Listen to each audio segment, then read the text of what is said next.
আসসালামু আলাইকুম বন্ধুরা, ঈদ মুবারক। কেমন আছেন সবাই? ঈদের রান্নাবান্না শুরু করে দিলাম।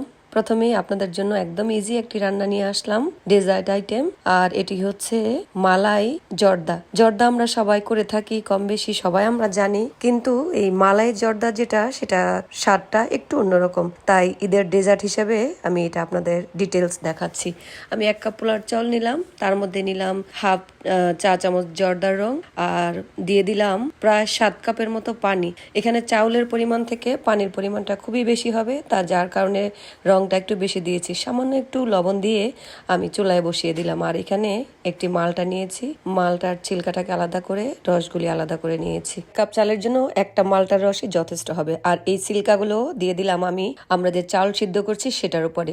এটাতে খুব সুন্দর একটা ফ্লেভার বের হবে, পুরো চাউলগুলির মধ্যে ফ্লেভারটা ঢুকবে। এইভাবে করে আমি চালটাকে 85% সিদ্ধ করে নিব। 85% এর কম হলে চালটা যখন আপনারা চিনি শিরায় দিবেন তখন একটু শক্ত থেকে যাবে, আর 85% এর যদি বেশি হয় তাহলে চালটা ঝরঝরা থাকবে না। পোলার চালটাকে স্টেইনারে দিয়ে পানি ঝরিয়ে নিচ্ছি। আর এই পাশে একটা পাতিল বসিয়ে এটাতে আমি 2 থেকে 4 টেবিল চামচ ঘি দিব। যদি ঘি ছাড়া তেল দিয়ে করি তাহলে কোনোদিনও জর্দার আসল টেস্ট আসবে না। এবার আমি দিয়ে দিব কিছু গরম মশলা, 4টা এলাচি, 2টা দারচিনি এবং 4টা লবঙ্গ দিয়ে আমি এখানে দিয়ে দিচ্ছি নাট। 3 রকমের নাট আমি ইউজ করেছি এখানে, ক্যাশো নাট, কাজু এবং হচ্ছে পেস্তাশিও। আর কিশমিশ দিয়ে দিব। একটু হালকা ফ্রাই করে যখন দেখবো ঘিয়ের মধ্যে নাটগুলো একটু হালকা ফ্রাই হয়েছে এবং সুন্দর একটা স্মেল বের হয়েছে, তখনই আমি দিয়ে দিব বেশ অনেকগুলো কিশমিশ। আর দিয়ে দিব 1 কাপ চিনি। 1 কাপ চালের সাথে আপনারা 1 কাপ চিনি দিতে পারেন। আপনারা যদি সুগার কেউ বেশি খান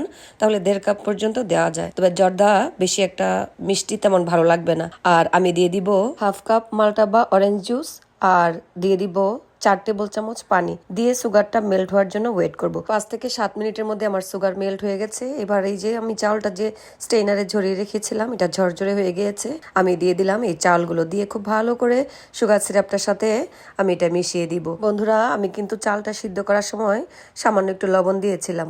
আপনারা যদি চালটা সিদ্ধের সময় লবণ দেন, এই পর্যায়ে লবণটা দিবেন না। আর যদি আপনারা চালটা সিদ্ধ করার সময় লবণটা না দেন তাহলে হালকা একটু লবণ দিতে পারেন, কারণ যে কোনো সুইট আইটেমের সাথে চিনিটা দিলে এটার স্বাদটা অনেকটা ইনহ্যান্স করে। আপনারা চাইলে লবণটা অ্যাভয়েডও করতে পারেন। দিয়ে ঢাকনা দিয়ে ঢেকে ঠিক 20 মিনিটের জন্য আমি অপেক্ষা করব। আর তখন চুলার জালটা অবশ্যই মিডিয়াম টু লোতে রাখবেন। 20 মিনিট পর ঢাকনাটা উঠিয়ে আমি দিয়ে দিব বেশ অনেকটা গোলাপ জল। গোলাপ জলটা দিয়ে আবারও চালটা হালকা হাতে একটু নেড়ে চেড়ে দিব। পর ঢাকনা দিয়ে ঢেকে আমি আবার 10 মিনিটের জন্য চালটা ছেড়ে দিব। কারণ আমি আজকে যেহেতু মালাই জর্দা করছি বন্ধুরা, তাহলে চলুন মালাইটা আমরা তৈরি করে ফেলি। এখানে 4 কাপ আমি দুধ নিয়েছি, লিকুইড দুধ। 4 কাপ লিকুইড দুধের সাথে আমি 2 টেবিল চামচ কনডেন্স মিল্ক দিয়েছি, আর দিয়েছি 2 টেবিল চামচ পাউডার মিল্ক, আর দিয়েছি 1 টেবিল চামচ এখানে কর্নফ্লাওয়ার, আর দিয়েছি 2 টেবিল চামচ হেভি ক্রিম, আর সামান্য দিয়েছি গোলাপ জল।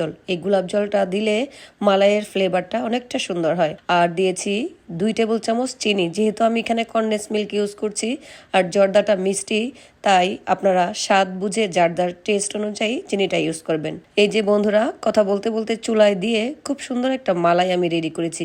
তবে খেয়াল রাখবেন মালাইটা যেন বেশি শক্ত না হয়, আবার বেশি নরমও যাতে না হয়। আর এখানে ছোট ছোট গোলাপ জামুন আমি আগেই তৈরি করে রেখেছি।